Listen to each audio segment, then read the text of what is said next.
नमस्कार दोस्तों, इजराइल के सैनिकों की हालत इस कदर बद से बदतर हो जा रही है दोस्तों कि इसकी वीडियो सोशल मीडिया पर काफ़ी लोगों के ज़रिए शेयर की जा रही है और ये दावा किया जा रहा है कि इजराइल के सेना चीखते हुए, रोते हुए, डर के साए में अपनी जान बचाकर हिजबुल्लाह और लेबनान के अटैक से भागते हुए नजर आ रहे हैं। आप सभी को पता है कि हिजबुल्लाह लगातार इजराइल पर तीव्र गति से हमले कर रहा है। हिजबुल्लाह के तमाम जो लड़ाकू है, जो कमांडर्स है, वो इजराइल पर हर रोज़ अटैक कर रहा है।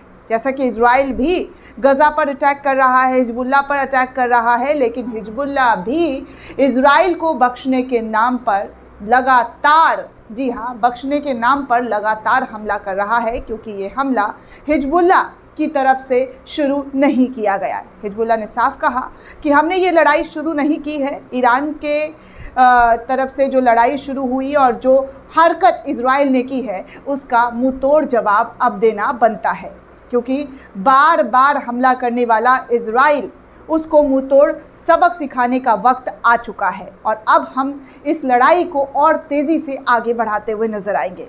दरअसल दोस्तों, सोशल मीडिया पर द मुस्लिम पेज से एक वीडियो शेयर करते हुए जानकारी साझा की जा रही है और कहा जा रहा है कि इजराइल की सेना दहशत में है, चीख पुकार करते हुए, रोते हुए, भागते हुए नजर आ रहे हैं। वीडियो में तो कुछ ऐसी ही नजर आ रही है दोस्तों। हालांकि ये वीडियो की पुष्टि हम करना नहीं चाहेंगे, हमारा चैनल इस वीडियो की पुष्टि करना नहीं चाहेगा, लेकिन सोशल मीडिया पर यह दावा करते हुए वीडियो शेयर किया जा रहा है कि वो लेबनान के प्रतिरोध हमले के परिणाम स्वरूप अपने मृतकों और घायलों को रोते चिल्लाते हुए भाग रहे हैं, क्योंकि उनकी जान पर बन आया है। कुछ लोग तो ये भी लिख रहे हैं कि कायर डरपोक, इनको सपोर्ट मिला है, ये नहीं कि ये लड़ाई लड़ेंगे, क्योंकि ज़मीनी स्तर पर अगर हिजबुल्लाह से ये लड़ने निकलते हैं तो इनका खात्मा साफ तौर पर रखा हुआ है।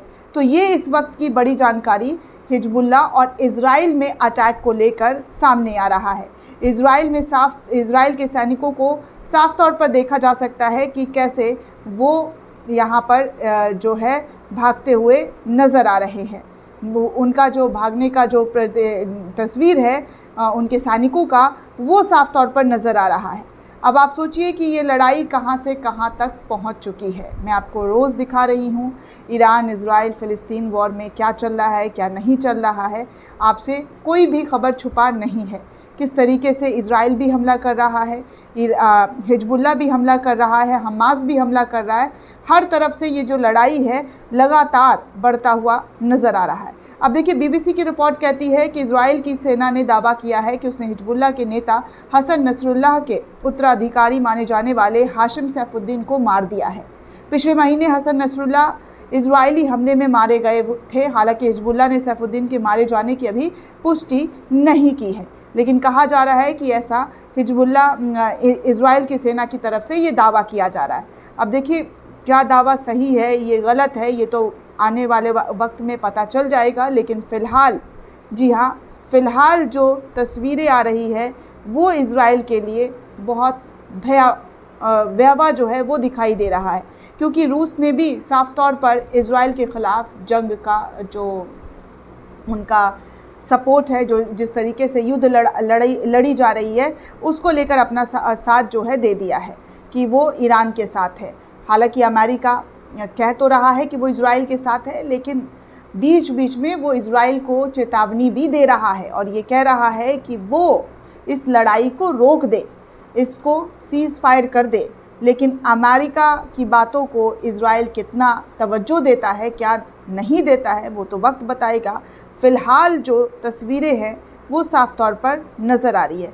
अब देखिए, खबर ये भी आ रही है कि इजरायली सेना ने लेबनान में रविवार की रात, जी हाँ, रात भर हिजबुल्लाह से जुड़े बैंकों को निशाना बनाया है। जी हाँ, ये भी खबर आ रही है एक कि इजरायली डिफेंस फोर्स ने इसकी पुष्टि की है। टाइम्स ऑफ इजराइल के मुताबिक अल कर्द अल हसन एसोसिएशन हिजबुल्लाह के मेंबर्स को इंस्टेंट फ्री लोन मुहैया कराता था, जिसको लेकर इजराइल ने जी हाँ, उस पर हमला करना शुरू कर दिया है। पूरे लेबनान में इसकी 31 ब्रांच है। इसमें से कितनी ब्रांच पर हमला हुआ है इसकी जानकारी फिलहाल आईडीएफ की तरफ से नहीं दिया गया है, लेकिन इजरायली मीडिया ये दावा कर रहा है। आईडीएफ ने कहा है कि हिजबुल्लाह को जंग के लिए पैसे मुहैया कराने से रोकने के लिए हम बैंक की शाखाओं पर निशाना बना रहे हैं। आईडीएफ ने यह भी दावा किया है कि अल कर्द अल हसन के पास काफ़ी पैसा था जिसका इस्तेमाल हिजबुल्लाह इजराइल के खिलाफ कर रहा था। इजराइल से जुड़े एक खुफिया अधिकारी का कहना है कि अल कर्द अल हसन के पैसे का इस्तेमाल हिजबुल्लाह अपने लड़ाकों को वेतन देकर करता है। इस पर हमला एक बड़ी घटना है, इसमें हिजबुल्लाह की इकोनॉमिक पर गहरा असर पड़ेगा। उन्होंने कहा है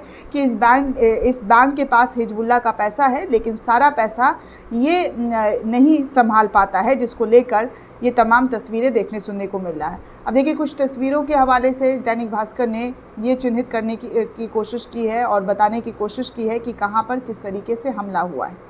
इजराइल ने बैरूत के दक्षिण उपनगर देर कुबैल अल कर्द अल हसन एसोसिएशन के एक ब्रांच पर हमला किया है।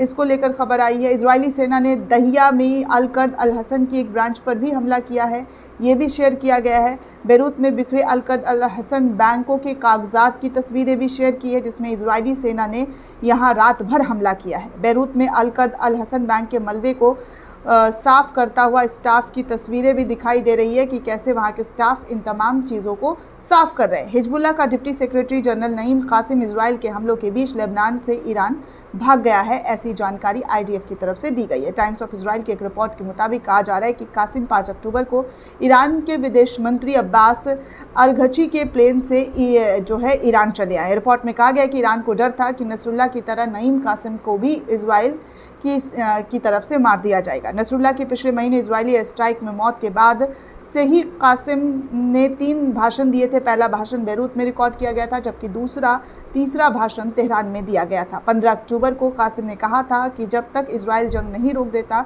हिजबुल्लाह उस पर हमला लगातार करते रहेगा। इससे पहले लेबनान के हेल्थ मिनिस्टर ने बताया था कि इजराइल हवाई हमले में मरने वालों की संख्या 2464 तक पहुंच गई है।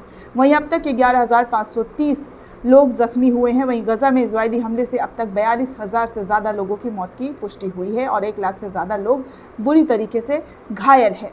हिजबुल्लाह, जी हाँ, लेबनान का शिया राजनीतिक और अर्धसैनिक संगठन है। कहा जाता है कि लीडर हसन नसरुल्लाह की मौत के बाद से ये पद खाली हो गई है, लेकिन पहली बार, जी हाँ, 1982 में पहली बार हिजबुल्लाह का अस्तित्व सामने आया था। 1992 में नसरुल्लाह हिजबुल्लाह का चीफ बने थे। इसी साल हिजबुल्लाह ने अपनी पहली संसदीय चुनाव लड़ी थी और 12 सीटों से चुनाव जीत भी गए थे। 27 सितंबर 2024 को इजराइल की एयर स्ट्राइक में नसरुल्लाह की मौत हो गई, जिसके बाद हिजबुल्लाह ने ताबड़तोड़ तरीके से इजराइल पर अटैक करना शुरू कर दिया है। अटैक इस तरीके से कि वहाँ की सेना की भागती हुई तस्वीर भी अब निकल कर सामने आ रही है। दोस्तों, इस पूरे रिपोर्ट को लेकर आप क्या सोचते हैं? आपकी क्या प्रतिक्रिया है? हमें कमेंट करके ज़रूर बताइएगा। साथ ही साथ चैनल को ज़्यादा से ज़्यादा लाइक, शेयर और सब्सक्राइब करना बिल्कुल भी ना भूलें। धन्यवाद दोस्तों।